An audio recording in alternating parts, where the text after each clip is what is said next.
A footnote to a painting by Johannes Vermeer, The Allegory of the Catholic Faith. Many details could be explored, but here we shall focus on what is of the essence in this painting. What we have is an allegory, and this means that we have multiple planes that mirror each other. We have a literal plane and that which it refers to. Of course, an allegory is a metaphor, or it involves a metaphor. We are to read this painting, therefore, in terms of metaphors. Now, we have explicitly at least two layers in this painting. We have a Muse who is reclining with one foot over the globe, the physical globe, the geographical globe.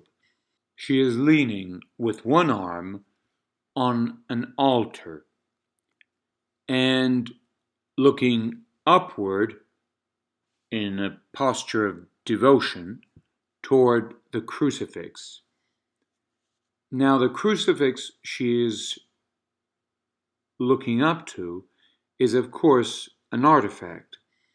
This artifact is mirrored in a painting in the background of the painting that we are facing. The physical, we could say, the physical crucifix is reflected in the painting that is in the back of the Muse. She doesn't see the painting. There is a background to the physical. On the other hand, we have a snake that is crushed by a slate of stone over this precious marble flooring. The snake, of course, is that of the Garden of Eden, and as a reminder, we have a fruit that is bitten. What does this refer to? The snake is crushed. In the Garden of Eden, it is merely chased out of the garden and cursed. Here it is crushed. The notion of a crushed snake, serpent, is not novel to Vermeer. It is integral to the iconography of, especially of the Baroque, where sometimes or often Jesus, in fact, is pressing on Mary's foot, which in turn is squashing the snake, killing the snake. So this is the question of triumph over evil. Now the slate is killing the snake. There are thus two deaths in the painting. One is that of Jesus crucified, the other that of the serpent. The serpent is the anti-Christ. Theologically speaking, the anti-Jesus is the anti-Christ and therefore Satan. Even though, of course, in the account of Genesis, the serpent is not explicitly satanical. He is the most cunning of all the animals of the field that God had created. So here we have two mirrorings. On the one hand, the crucifix, presumably in wood, the one that is sculpted, the physical, tangible one that the Muse, the lady, sees in devotion, and the one that is in the background. Now, if there were any question about this mirroring that is also reproposed in that between the death of the Christ and the death of Satan, all we need to do is look up at the globe, the glass globe, which is indeed mirroring. There is a mirroring of, among other things, of a window that has 4 panes, although we can only see 3, which is not accidental. One is covered. There is a Trinity reference right there. But what is important here is that the Muse, and so the lady, the poetic figure that we have here, is on the one hand, of course, referring to, and indeed is integral to, this allegory of the Christian faith, of the Catholic faith in particular, and we'll get to the reason why this is important. This lady is standing over the physical globe. The physical globe refers to what is apparent. So poetry transcends physical appearances toward what is beyond them. And what is beyond them is a question. Why then is this allegory about the Catholic faith? Well, as we know, in the with the Protestant, shall we say, revolution, we have a tendency to appeal to the Bible quite literally, without need for, rational interpretation, shall we say. So we have a tendency to emphasize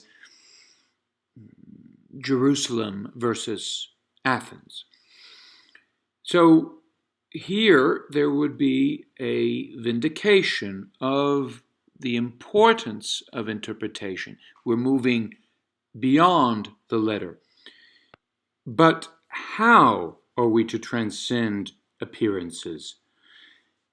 This is the most crucial question involved here. Are we to transcend appearances and thus ascend to the divine through sentiment, through sheer devotion? And this would be represented by this lady who is leaning toward this crucifix. As a matter of fact, this crucifix is somewhat turned away from her. She is not facing the crucifix and the Jesus on the crucifix straight on. Or should we ascend, and in fact is the proper or true ascent to the divine, mediated for man by interpretation? And so is it logical, dialogical, and so we could even say rational.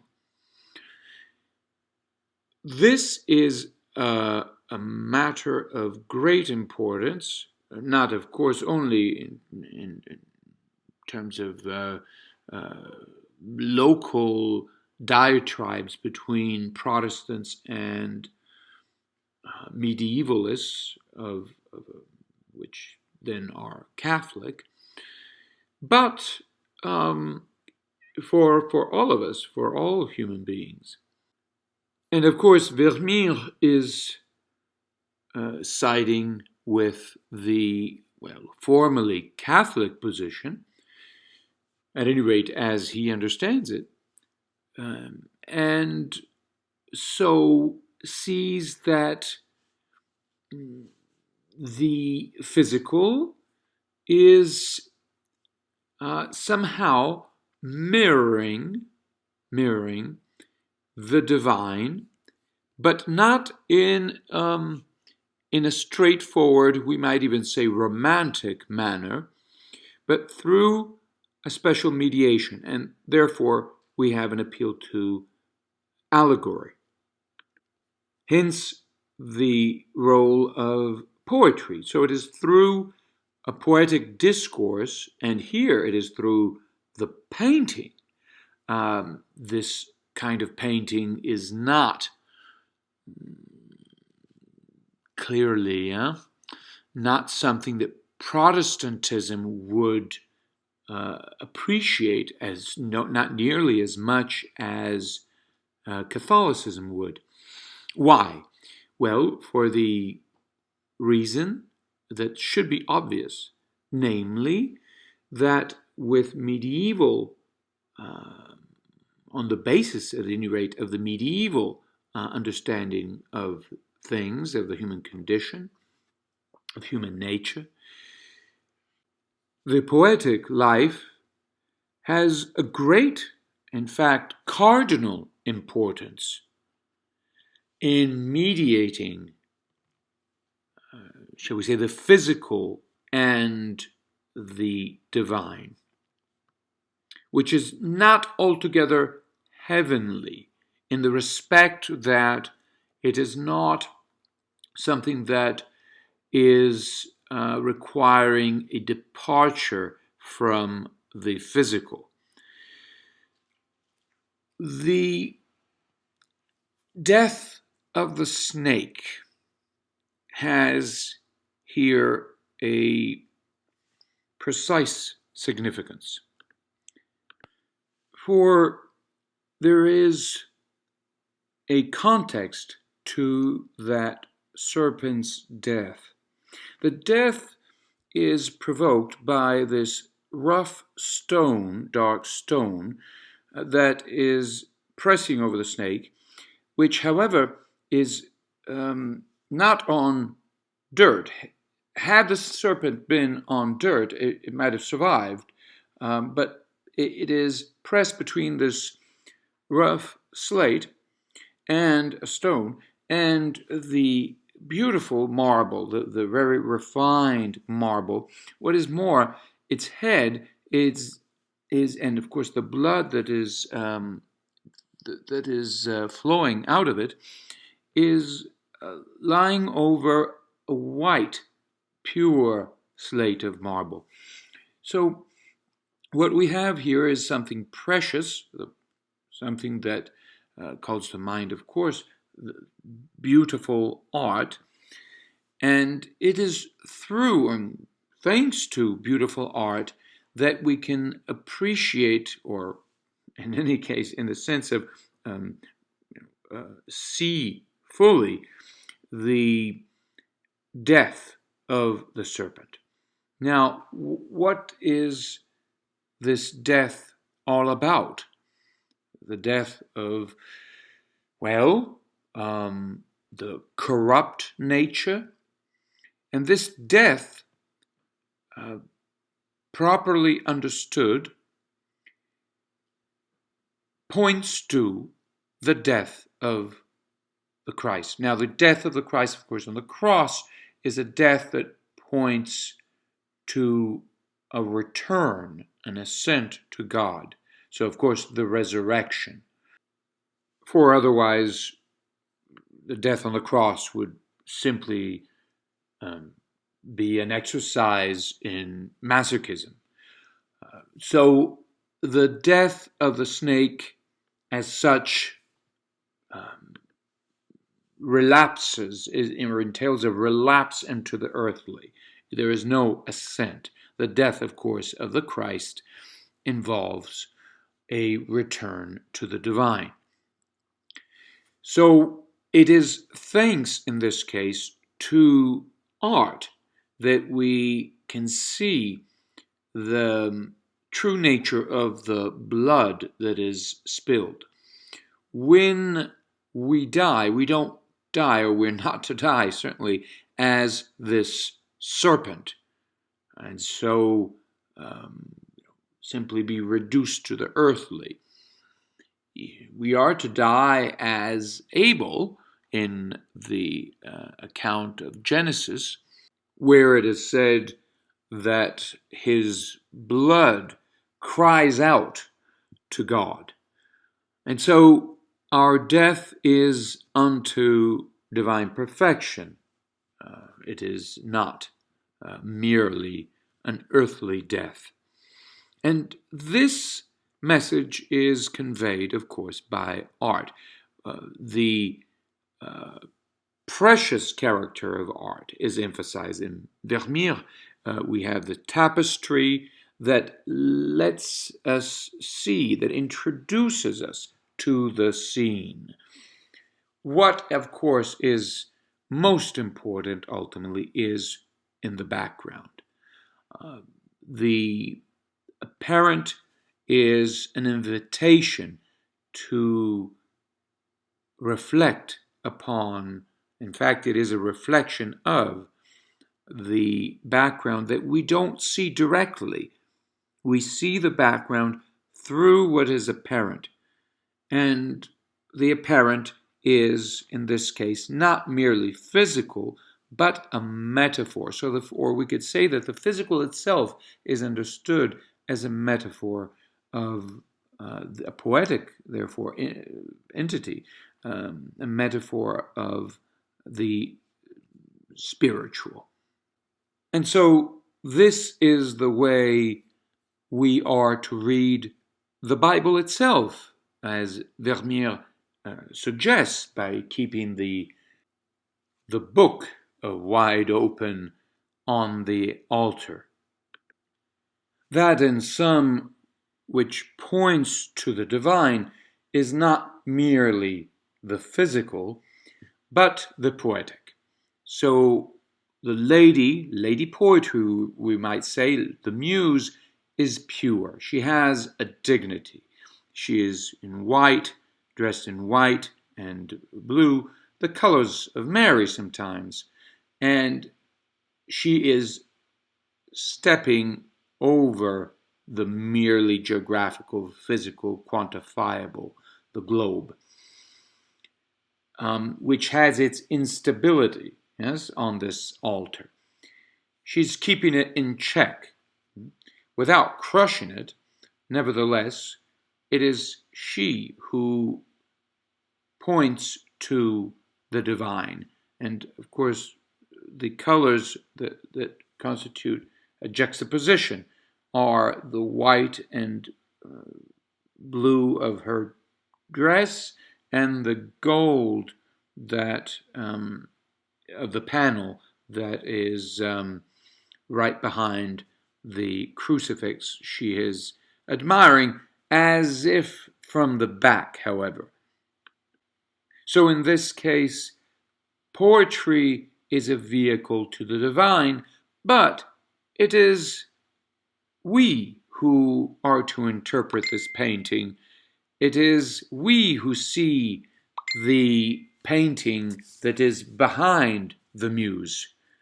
And so interpretation is needed. Interpretation of poetry, interpretation of paintings.